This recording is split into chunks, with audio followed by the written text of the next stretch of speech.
అందరికి 30% చేశారు. మేము ఇప్పుడు ఏం చేస్తున్నాము, 70% చేస్తున్నాం. 70% సీట్లు ఇస్తున్నాం పీపీపీ విధానంలో. అంటే పీపీపీ విధానం కూడా తెలియకుండా ఏదంటే అది మాట్లాడితే, పీపీపీ విధానం కూడా తెలియని వాళ్ళు ఈ విధంగా మాట్లాడడం కరెక్ట్ కాదు కదా. Okay okay okay Surendra Reddy గారు, ఆంజనేయ రెడ్డి గారు రెస్పాండ్. సబ్జెక్ట్ తెలియదు మోహన్ రెడ్డి గారు ఒక్క నిమిషం అండి. వర్మ గారు ఇది కరెక్ట్ కాదు. ఆయన మాట్లాడడం సేపు మేమంతా గమ్ముగానే ఉన్నాం కదా. ఆయనే అన్నారు వాళ్ళు మాట్లాడేటప్పుడు నేను మాట్లాడను, నేను మాట్లాడేటప్పుడు వాళ్ళు జోక్యం చేసుకోకూడదని గమ్ముకున్నాం కదా. మీరు మాట్లాడినప్పుడు మీరు ఉంటారు కదా, మర్చిపోతారు ఎప్పుడే.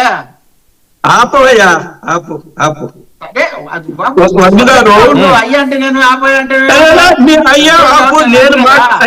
మీరు మాట్లాడేటప్పుడు నేను తల పట్టుకున్నా, నేను మాట్లాడేటప్పుడు మీరు తల పట్టుకుంటారు, ఇంకేం పట్టుకుంటారో నాకేం సంబంధం. కానీ మాట్లాడొద్దు, మధ్యలో డిస్టర్బ్ చేయొద్దు దయచేసి. మీరు మాట్లాడిన సేపు మేము గమ్ముగానే ఉన్నాం కదా, ఇష్టం వచ్చినా ఇష్టం లేకపోయినా గానీ. వర్మ గారు హలో మాట్లాడండి. వర్మ గారు నేను 2-3 విషయాలు చెప్తాను. జగన్మోహన్ రెడ్డి గారు ఆయన అబద్ధాలు చెప్పడు, ఆయన తప్పు చేయడం అన్నారు కదా. నేను మీకు చూపిస్తాను. నేను జగన్మోహన్ రెడ్డి గారు ఏం చెప్పారంటే, అసలు ఈ రాష్ట్రంలో లిక్కర్ కుంభకోణమే జరగలేదన్నాడు.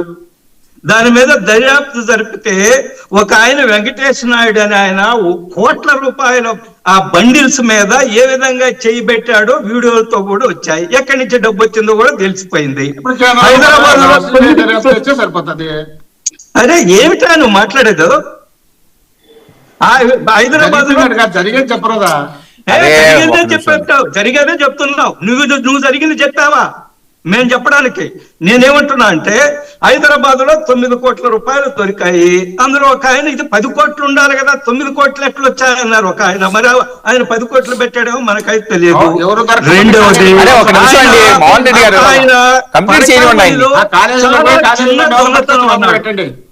అదే వర్మ గారు మోహన్ రెడ్డి గారు ఎందుకు అలా చేస్తున్నారు?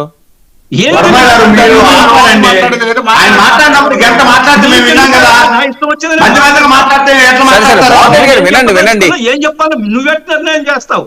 నేను కదా మాట్లాడేది. నేనేమంటున్నట్టు వర్మ గారు పరకామణి చాలా చిన్న దొంగతనం జరిగింది అన్నారు. ఆయన ఏదో డాలర్లు లెక్క చెప్తూ ఆయన చెప్పిన డాలర్లకి $9 కదా, అదే 72,000 అన్నారు. ఆయన లెక్కల్లో వీకేమో $9 అంటే 72,000 అని మేము అనుకున్నాము.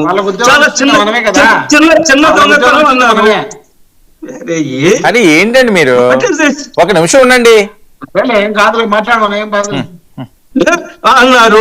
సాయంకాలానికల్లా ఆ పరకామని దొంగతనం చేసిన అతను ఏం చెప్పాడు? నేను చాలా పెద్ద తప్పు చేశానని చెప్పాడు. ఉదయం ఏం చెప్పారు జగన్మోహన్ రెడ్డి గారు? అది చాలా చిన్న దొంగతనం అన్నారు. నేను చాలా పెద్ద తప్పు చేశాను ఆయన. అరే ఒక నిమిషం అండి, ఏంటది ప్రతి మాటకి? అరే మీరు మాట్లాడుతున్నప్పుడు వాళ్ళు ఒక్క మాట మాట్లాడారండి, ఒక్క మాట మాట్లాడలేదు కదా వాళ్ళు. అరే ఆయన ఒక్క మాట మాట్లాడలేదు కదా, ఆయన సైలెంట్ గా ఉన్నారు. మీరు ఎందుకు ప్రతి మాటకి మీరు అడ్డొస్తే ఎలాగండి? ఆయన చెప్పనివ్వండి, ఏం చెప్తారు? ఎందుకంటే నేను ఎక్స్‌పర్ట్ చేస్తున్నాను కదా, అందుకని ఆయనకు ఆందోళన కలుగుతుందో మాట్లాడుతున్నాడు. ఒకటి. రెండోది, ఆ జగన్మోహన్ రెడ్డి గారు ఏమన్నారంటే, మా యొక్క జోగి రమేష్ 2 ఫోన్లు ఇట్ట పట్టుకొని నా ఫోన్లు చెక్ చేసుకోండి, నాకు అసలు ఆ జనార్దన్ ఎవరో తెలియదు, ఏదో దొంగసారా తయారు చేస్తున్నాడు అండి, చిత్తూరు జిల్లా తయారు చేసి బయటపడ్డారు కదా, ఆ జనార్దన్ నాకు పరిచయం లేదు అని మా జోగి రమేష్ చెప్పాడని జగన్మోహన్ రెడ్డి గారు చాలా గొప్పగా చెప్పారు. కానీ జోగి రమేష్ గారు ఒప్పుకున్నారు, నాకు జనార్దన్ బాగా తెలుసు, మా ఊరే, మా వీధి పక్క వీధే అని చాలా స్పష్టంగా చెప్పారు. కాబట్టి జగన్మోహన్ రెడ్డి గారు నిజం చెప్తున్నారా అబద్ధం చెప్తున్నారా అనేది రాష్ట్ర ప్రజలే నిర్ణయం చేసుకున్నారు కూడా. ఒకటి. రెండోది, ఆయన జగన్మోహన్ రెడ్డి గారిని మీరు అసెంబ్లీకి రాకుండా చేస్తున్నారని అన్నారు. మేము అదే కదా చెప్పేది. మీరు రండి, మీరు వచ్చి అసెంబ్లీలో మాట్లాడండి. ఓకే. మీరు స్పీకర్ స్థానంలో ఎవరైనా ఉండొచ్చు, దానికి మీరెవరుగా నిర్ణయించడానికి మెజారిటీ వచ్చిన వాళ్ళు స్పీకర్ ఎన్నుకుంటారు. ఆ స్పీకర్ చరిత్ర వీటన్నిటిని చూస్తే ఇంత ముందు ఉన్న స్పీకర్ ఆయన గత వైసీపీ ప్రభుత్వం 5 సంవత్సరాల స్పీకర్ చరిత్ర చాలా ఉంది. అది కాదు కదా, speaker is speaker, deputy speaker. మీరు వచ్చి అసెంబ్లీలో మాట్లాడండి.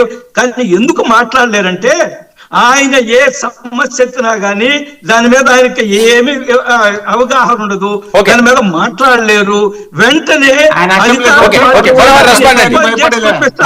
అయ్యా జగన్మోహన్ రెడ్డి గారు, మీరు చేసిన తప్పులు ఇయ్యి, మీరు ప్రభుత్వంలో జరిగిన కుంభకోణాలు ఇయ్యి, వీటికి మీరేం సమాధానం చెప్తారంటే ఆయన సమాధానం చెప్పలేదు. అసెంబ్లీకి రావడం లేదు, ఆయన కొంచెం మాట్లాడడం లేదు. ప్రతినిధి, ప్రజాప్రతినిధి, ఎమ్మెల్యేగా ఎన్నికైన వ్యక్తి పోవడం కాదు, మిగతా వాళ్ళు కూడా అసెంబ్లీకి పోవడకుండా చేయడము, ఇది ప్రజాస్వామ్యం ఎక్కడైనా ఉంది? అసలు ఎక్కడైనా ఉండాలి ఇది ప్రజాస్వామ్యం.